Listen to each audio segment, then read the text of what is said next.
On first glance, this bike might not look like much to anybody that isn't into bikes, but it's from an era where these types of bikes had more power than the suspension, the brakes, the tires, or what else? Anything else on the bike could handle. It's a two-stroke triple 750cc Suzuki and made about 70 horsepower, which doesn't sound like much, but trust me.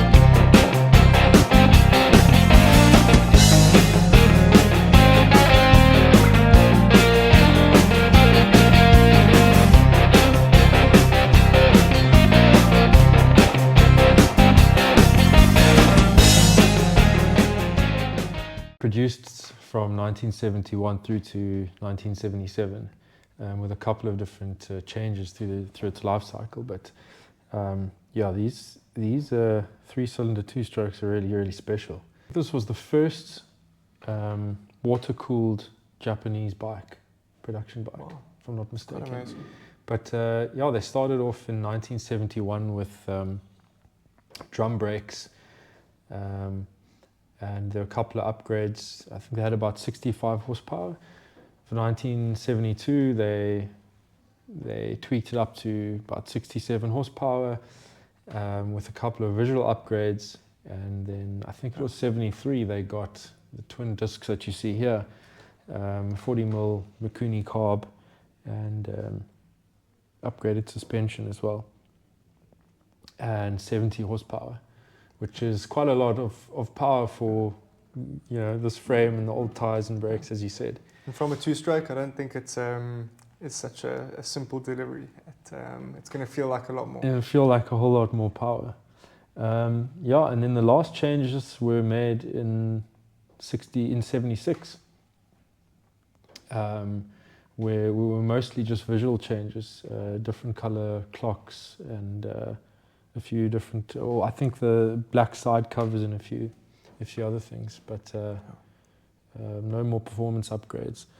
And then sadly they were discontinued, which is such a tragedy because you just don't get anything like this anymore. I'll show you some more of the other two strokes that they've got here. Let's do it.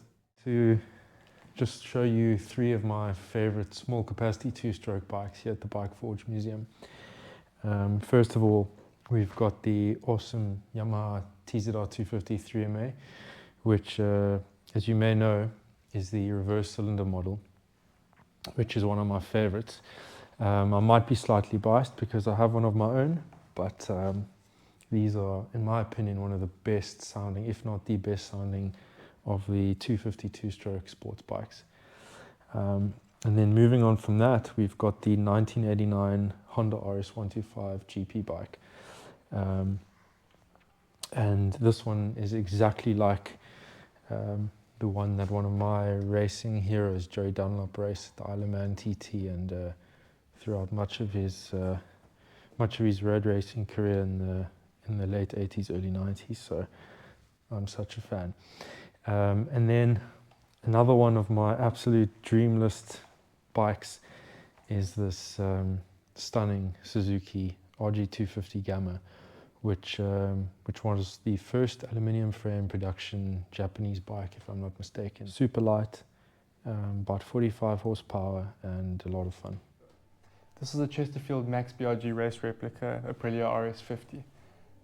Probably the coolest bike you could ever show up to school at, and it's roughly 1996, 1998, thereabouts.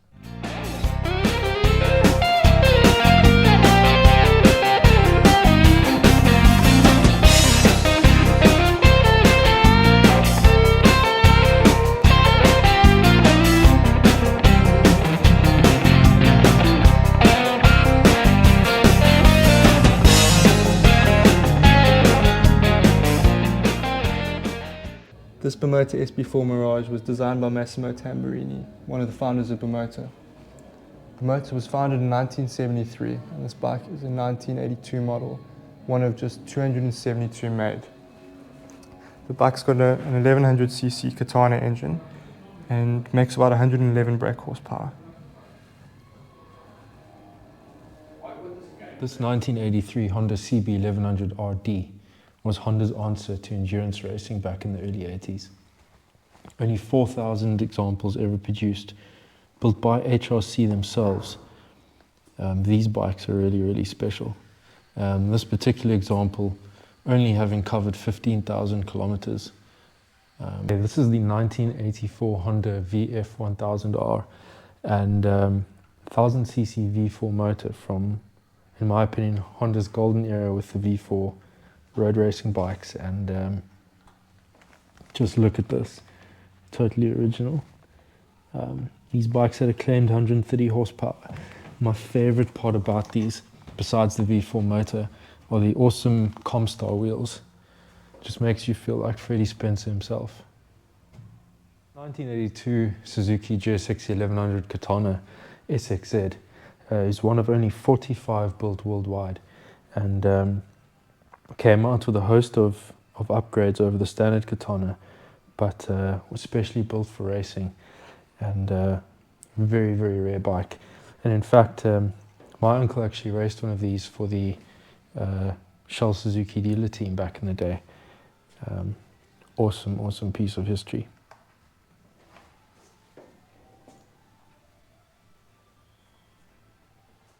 We have the Honda VTR 1000 RC51, in fact.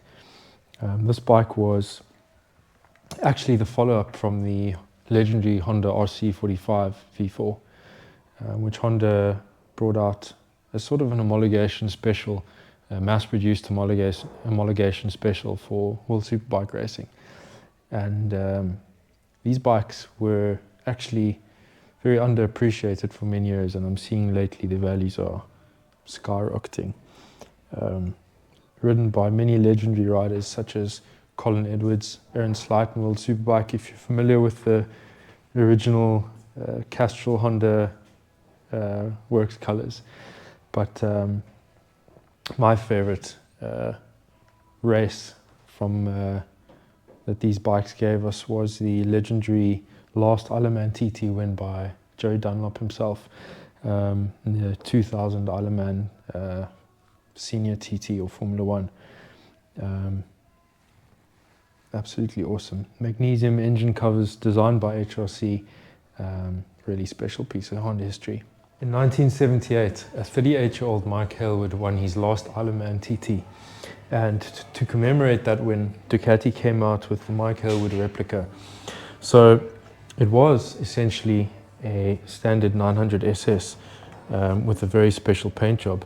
But this very, very rare bike is an early edition Mike Hailwood replica. And as you can see by these Brembo Gold Line calipers and the lack of side covers, this particular one being totally unrestored with original paint. We're with Freddie, the founder and owner of the Bike Forge here in Tulbagh. We're going to ask Freddie some questions and find out how the Bike Forge came around. Hi Tim, thanks. Yeah, well, I've been buying and collecting bikes all my life, and at one stage I realized it's just not sustainable. You know, every time I see a nice bike I want to buy it, but I have to sell the other one. And I had to do some soul searching, and I had to see how can I do what I'm doing and make it sustainable. And because of, you know, my passion and my studying of bikes all the years, I've realized which are the keepers and which are not. So I set some criteria for myself as to what I'm going to buy. If you don't stick to those rules, you're going to lose the plot. So, you know, I decided to buy bikes that have racing history, limited production runs, end of era bikes, and diabolically bad bikes like the Widowmaker. And I started buying these bikes, and I had garages full of bikes in Tulbagh, in series. And when I moved to Tulbagh, I had to find a place to put them. And that was in Gouda. I found this old barn and I put it there. So your question is, your introduction, I'm the founder of Bike Forge. Bike Forge was never founded. Bike Forge happened. So I had all the bikes in one store and I started working on it. And my son-in-law, who's a biker, Christo, he came and he sat with me with some beers. And the next weekend he said the beers were warm. Here's a fridge. And after that, it was a bar counter and a hi-fi. And so it just happened. And a defining moment was one Sunday I decided to try and be normal and just braai and read the newspaper, which isn't really me, but I tried. And my phone started ringing. And the guys said to me, "Where are you?" And I said, "I'm at home." And they said, "But we are at your place in Gouda." I said, "Yeah, but it's just my workshop." "Yeah, but we drove all the way." And I actually went through and I entertained them and I realized that something is busy happening. And that's how it started. So eventually we outgrew the barn in Gouda. And I knew about this building and I approached the owners and I got the lease in January 2020. And Tony, my partner, and myself worked our backsides off for 3 months renovating the building. And on the 19th of March, we started Bike Forge here. We had our opening party, got a bit rat-assed, and on the Monday we heard of a rumor of this disease called COVID, and that Thursday it was lockdown. Lockdown was actually very good for us because we could learn the ropes. I mean, bikers being bikers, after the first 3 weeks, I got a phone call and the guys wanted to have communion because the law said you can have a church service and communion. So I had a bunch of Harley riders phoning me and they arrived with 70 Harley Davidsons. I got a big fright and I locked the gate. And we had a good time. People are pack animals, herd animals. They want to be together and have a good time. And we had good times. We had wonderful times. The guys were responsible. No one got sick. And so Bike Forge started. And, Tony and I listened to what people said and we listened to what people wanted. And we took note and did changes. And so we grew. And I mean, we're having the Beaver Rally here for the 5th year in a row now this year. We've had various functions. We've had a wedding. We've had a christening. We had a case where a friend of mine died on a bike and we had his wake here. So we put his ashes in tinfoil and shot it off with a black powder cannon. So like Hunter S. Thompson. So we hatch, match and dispatch. Yeah, no, we try and do things differently. One of the funny, quirky things of the place is in the beginning we had no rules. We didn't know when we're going to open. We didn't know when we're going to close. And people kept asking us, "When are you open?" And we decided to say, well, if the flag is up at the gate, we open. And it's stuck. And it's on our website now. And people still come to me and they said, "We didn't know, but we saw the flag was up, so we came in."